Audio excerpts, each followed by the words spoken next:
Hello, welcome to 30 Minutes. I'm Rick Anthony. We interview a lot of authors here at Radnor Studio 21, literary works that range from children's books to sci-fi. And in between, we have authors who bring us mysteries, thrillers, suspense novels, many of them by lawyers, interestingly. A curiosity point that I will cover with my guest today, Bill Myers, who is an attorney and is also a successful author.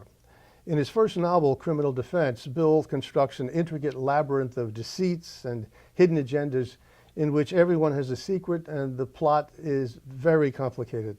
The kind of thriller that you really can't put down.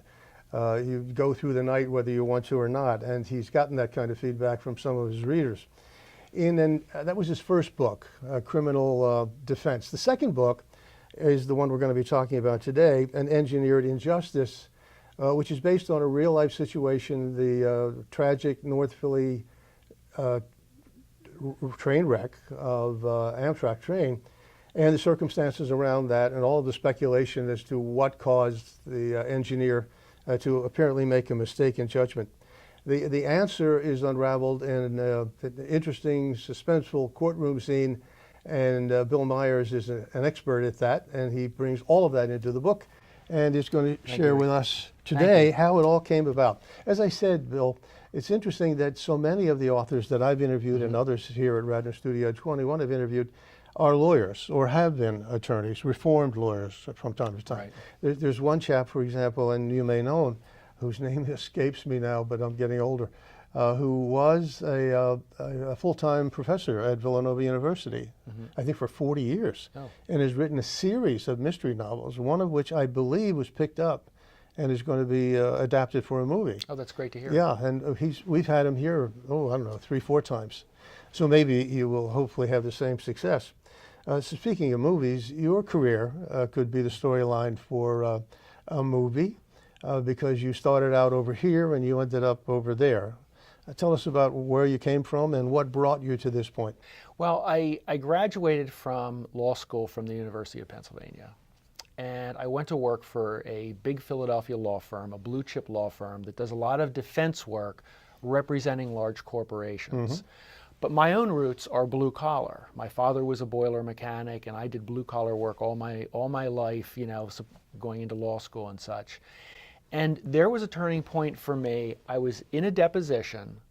It's what they call a dying deposition, because this was a gentleman, a plaintiff, who had asbestosis. He was dying. It was in his home. His wife was there. The reason they took this deposition is because he wasn't going to make it to trial. And so what you had was he was in a hospital bed in his own home, surrounded by all these defense lawyers representing asbestos companies, and all trying to ask questions to weasel their way out of the lawsuit. And as this man told his story, I came to admire him.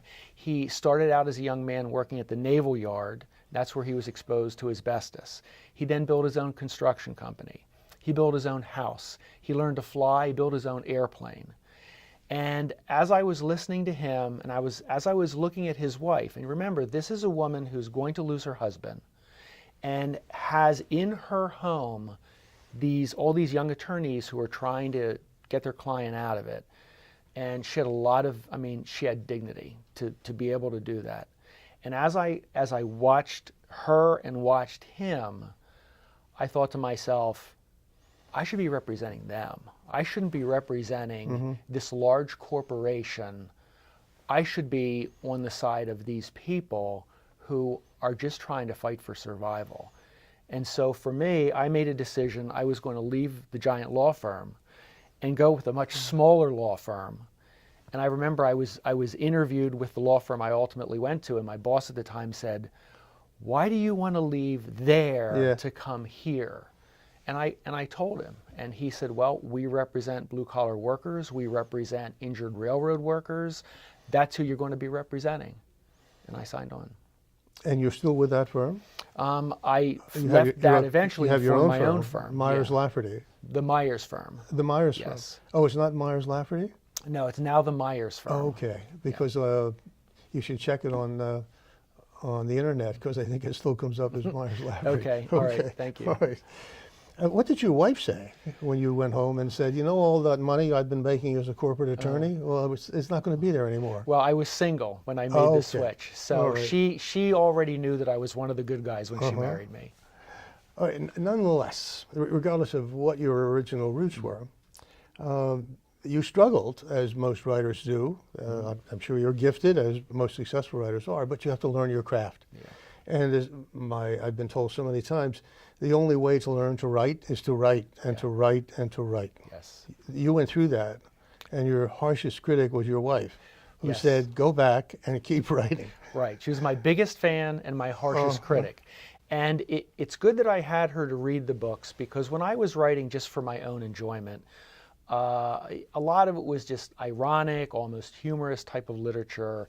And I can honestly say it wasn't really of publishable quality. Like I would hand her. Did you try to publish? No, I never tried to. I was just writing for my own, you know, just to do it, because I like to tell stories, and a lot of lawyers are natural storytellers. Yes. And I would hand her a book, and I'd say, look at this. This is great. And she'd read through it. And she'd say, Bill, this is terrible. This is just terrible. And she did that 2 or 3 times. And you know, she wasn't mean about it. She just said it was what it. And she was right, by the way. I said, okay, I'm going to prove to you that I can write a commercially viable book. And I sat down. I'm a lawyer, so I knew it was going to be in the legal environment. I do civil law, but I wanted to write something in the criminal genre, because I think it's more interesting. I think it's more fun. The stakes are higher. Therefore, the criminal defense. Your first published novel. Yes. Which your wife loved the first time she saw the manuscript? Yeah, I think she said finally. Really? Finally, yeah. Now, what's the storyline there? Because you take the same character and build on the same character in your other books. Yeah, it's the same universe of characters. In a criminal defense, the protagonist is a criminal defense attorney whose best friend from law school, who's now a very successful businessman, is accused of murdering a local television journalist. And so he calls the protagonist, I need you to help me. And as the story unfolds, it's like layers and layers are peeled off of an onion, and you realize that almost everyone involved in the novel was somehow or another connected to this young woman's death. And all the characters in the book have secrets. All the characters in the book have their own agenda. And only one person in the book really knows what's going on, or thinks he knows what's going on. But at the very, very end, even he, who thinks he knows the whole story, what really happened to this girl, even he doesn't know. My wife is a voracious reader. She loves to read. She stacks of books on the nightstand. But every once in a while, and I am not, I read business books and journals don't. Right. But every once in a while, she would comment. The book, the storyline, the plot was so complicated because there were all of these subplots, all of these other storylines being woven in. And her complaint was it's just hard to follow, and then to come back to the main story. Yeah. How do you balance that? Well, it's difficult when you have so many different storylines and characters who aren't just plot devices but are fully developed characters. It's really complicated to write. And you know, you'll be going along writing, and you're at page 200, and you're in a scene involving 2 characters when you realize, wait a minute, that's right, this character has this storyline going on. And so there's a lot of rewriting because you can't have contradictions within a character's own storyline, let alone with the storylines of the other characters. How long did it take you to write The Criminal Defense, your first novel? That book took 2 years to write. And it 2 years of continuous writing? 2 years of continuous writing, while also, you know, balancing the law practice. Right. And it was hard to write because it really was my first legitimate effort to write a publishable novel. So I was really learning to write. As I was writing, I was reading books on how to write. And when I was reading not just for enjoyment, but I was reading with an eye to, okay, this is how they construct a scene like this, or a sentence, or, you know, an interplay, a colloquy. Other folks that I've interviewed have told me that at some point, first of all, you're confronted with a blank piece of paper or a screen. Yeah. And some of them still use a typewriter. But at some point, you just go on automatic pilot. The storyline just comes out. You are simply a conduit at the keyboard for what is going on in your mind, and it becomes relatively easier. Was that your experience? That was my experience with the second book. This second book I wrote in 4 months. Wow. And Rick, was like it wrote itself. I mean, whole scenes would come to me. I walk my dog in Valley Forge Park every morning, the 2 dogs.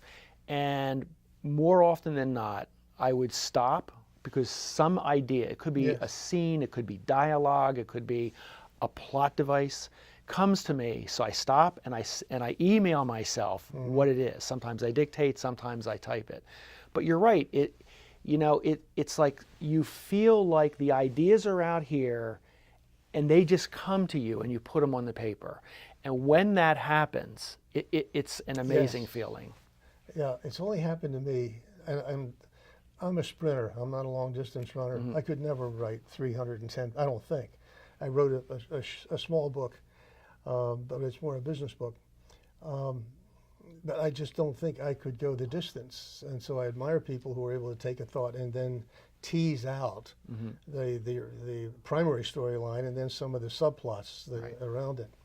The second book, In Engineering Injustice, was, as we were saying earlier, based on a real-life event. And that was the tragic accident, Amtrak accident in North Philly back in 2000 and when was that? 15, I 15? think, yeah. Okay, and only recently was back in the headlines. Right. Because of a legal, I guess, resolution of this of the criminal suit, not the civil suit. The civil suit's been resolved and the money's been or being paid out. Some of the families have put pressure to have the engineer in the Train 188 accident brought up on criminal charges. Tell us that story, how you got involved in it and how you decided to use it as the basis for an engineering injustice, an engineered injustice. Well, because of the work I do represent a lot of injured railroad workers. When there's a train crash or an accident on the railroad, I'll usually find out about it pretty quickly. And within a couple hours of the Train 188 crash, I was on the phone to a couple engineers who actually do the same run because I wanted to find out what their take was. How could something like this happen? And what they said to me was, there are 2 curves where this happened. And the normal thing is you go through the first curve and you know you're going to go through a second curve so you don't increase the speed. When you go through the second curve, then you can open it up the whole way to Trenton. They suspected that what happened was something distracted the engineer after he went around the first curve, making him think that he had actually gone through both curves and it was now safe to open it up. And as you know, what ultimately was found out by the NTSB was the engineer was distracted because he was hearing over his radio that rocks or other projectiles were being thrown at other trains in the same area. And he was trying to follow that, lost track of where he was, thought he had gone through the second curve, and hadn't. Were there, in fact, rocks being thrown at other trains? Yes. Was that established? Yes. So that was a true story? Yeah, that was true. So it was human failure, not mechanical failure. What was the final decision on his behavior, the criminal case? Well, was he held accountable? Was he? The criminal charges are still pending. You know, my guess is and my hope is they'll ultimately be dismissed because he didn't have a criminal intent in doing this. And he was legitimately trying to pay attention to another concern. And ultimately, you know, there's a system called positive train control which could have stopped the train, would have stopped the train, but which Amtrak, like a lot of railroads, didn't implement. I remember reading about that, yes. Yeah. Yeah. So he was in a system. The system itself was flawed. So you have, unlike, for example, unlike in an airplane situation, you have two pilots. If one of them gets distracted, there's another set of eyes and ears. But for some reason, in high-speed passenger trains, they only have one engineer. And so if he becomes distracted or something physically happens to him, whatever, there's no one there to back him up. So if the automated system had been, I don't want to get too deep into this, but if the automated system had been in place, it would have automatically slowed the train through those curves? It would have. Is that correct? Yes, it would have Or slowed. would it have sent an alert to the operator to slow down? No, it would have automatically slowed the train. automatically. Yeah, it's designed to account for human error. Did you have in mind when you wrote The Criminal Defense, your first published novel, that there would be a second and in fact a third, so you now will have a trilogy? Yeah, well, Amazon demands 2-book deals. So when I wrote the first one, and it's funny because when I wrote the first one, my agent called me and said they want to do a 2-book deal. They need a pitch for the second book. I said, okay, I'll do it. I'll write one up. When do I need it done? Well, they want to sign tomorrow. So I spent that night drafting up the pitch for An Engineered Injustice and got it to them, and they liked it, so we signed the 2-book deal. And what they told me was, don't have the protagonist in the second book be exactly the same protagonist, but have the same universe, have the same law firm, the same overall characters. But if you do it that way also, you can introduce new characters and kind of deepen the field as you go along. But the character is essentially the same in the first and second books. Well, one of the Mick, who's the protagonist in the first book, is the boss of Vaughn, who's the protagonist in the second book. So Vaughn's in the first book, but as a minor role. But you have a third book coming up, out early next year. Yes. In January 2019. Yeah. Can you tell us how that will be handled? A Killer's Alibi involves the same law firm. In A Killer's Alibi, Mick, the protagonist from the first book, is now the main protagonist in the second book, or the third book. His antagonist is his own client. He's an organized crime figure named Jimmy Nunzio, who is involved in the second book. That's discriminatory. Yeah, I apologize. He's in the second book because what happens in the second book is Jimmy Nunzio's son was on the train that crashes and he dies. So Nunzio wants vengeance. So in the second book, An Engineered Injustice, part of Vaughn's challenge in defending the engineer, who is his cousin, is not just to show that his cousin wasn't at fault, but to keep Nunzio from killing the cousin before the normal procedures, the criminal justice system works. Bill, has this imagination, this skill, this talent that you developed and comes out in this creative works, how has that helped you as an attorney? Has it made you more observant, more keenly aware of details, more keenly aware of the interrelationships of individuals as well as circumstance? Absolutely. All of that? All of that in real life too. Yeah. You know, I walk into a room and I'm more observant of what I'm seeing, or people, mannerisms. Like I'll meet somebody for the first time and he'll have an interesting mannerism and I'll think, I can use that mannerism. Yes. I'll give one of my characters that mannerism, or what he looks like, or some other unique characteristic about him or her. You weren't involved, I take it, in the Amtrak case, or were you, as an attorney? Yeah, I was interviewed. Channel 29 did an interview of me because I knew a lot about the railroads and asked me about it. But I didn't represent any of the injured passengers. Yeah, as you know, there's another Bill Myers. If someone Googles your name, there's another Bill Myers who writes children's books. Right. Have you and he had any contact? No, I've seen. You're the I've antithesis seen of what your Right. works. Yeah, these books are not for children. No. No. You've not contacted him? No. Or had any communication with him? It's curious because when I started doing the research, he kept popping up. And I thought, this can't be the same guy. Tell me a little bit more about the process of writing. It just intrigues me, the creative process. I do a lot of work in the entrepreneurial world with very innovative, very creative people. And I know how difficult it can be handling rejection and believing that ultimately you're going to succeed. It's just you have to go through this painful process, particularly as in the case of your wife, being told repeatedly it won't work, can't work, isn't worth it, stop, Right. you're wasting your time, do something constructive, get a job. You must have gone through something analogous to that as a aspiring writer.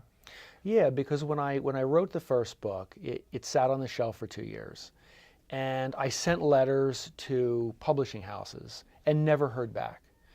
And then after about 2 years, I was at a professional conference, and another lawyer who does the same type of work that I do, his name is Anderson Harp, he's published some books. So I went up to him, I said, Andy, I've written a book, it's gathering dust.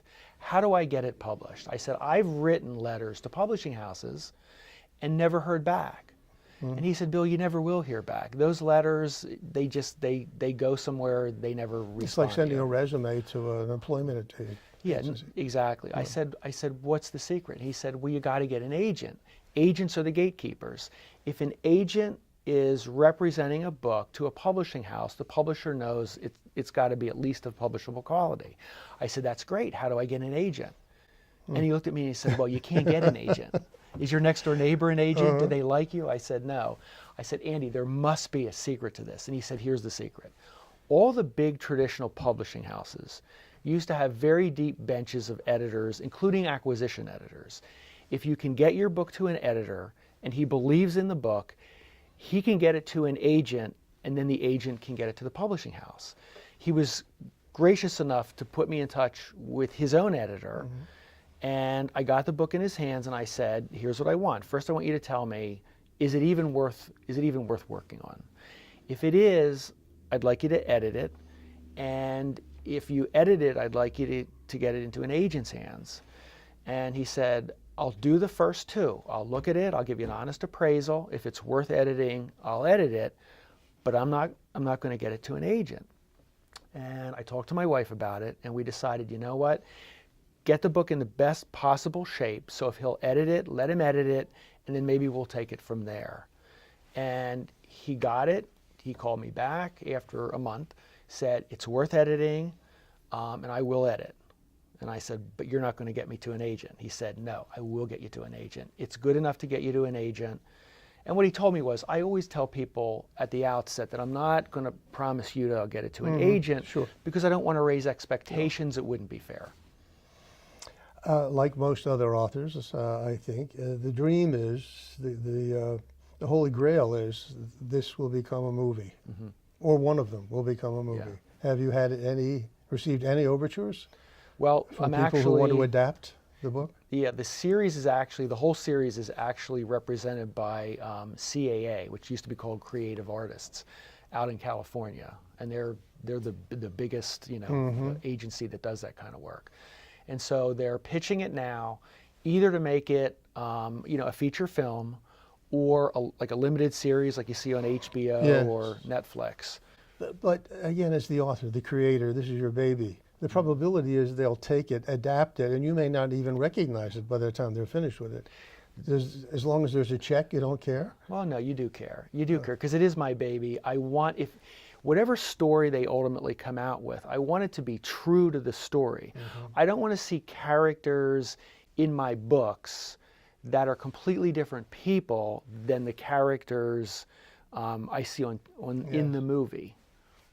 Do you consider this adult reading, or could anyone pick it up? Young adult. Yeah. Yeah, I mean, I would say anyone from high school age on. Yeah. Who are your favorite authors? People you hope to emulate. I like Michael Connolly. He does the Bosch series, which I love the Bosch series. He did Lincoln Lawyer. I love Elmore Leonard. Now, Elmore Leonard's he writes in a completely different style. His style is very terse. There's not a lot of descriptive language. His view is you should be able to pick up what the character is thinking from the dialogue. And all of his characters, like these low-end dirtball criminal type characters, that you would expect to see on the streets. Runyon-esque? Not quite. Runyon was very, very vivid and detailed description of characters. Any others? Patterson or any of the others that were... I do like James Patterson. I like Dennis Lehane.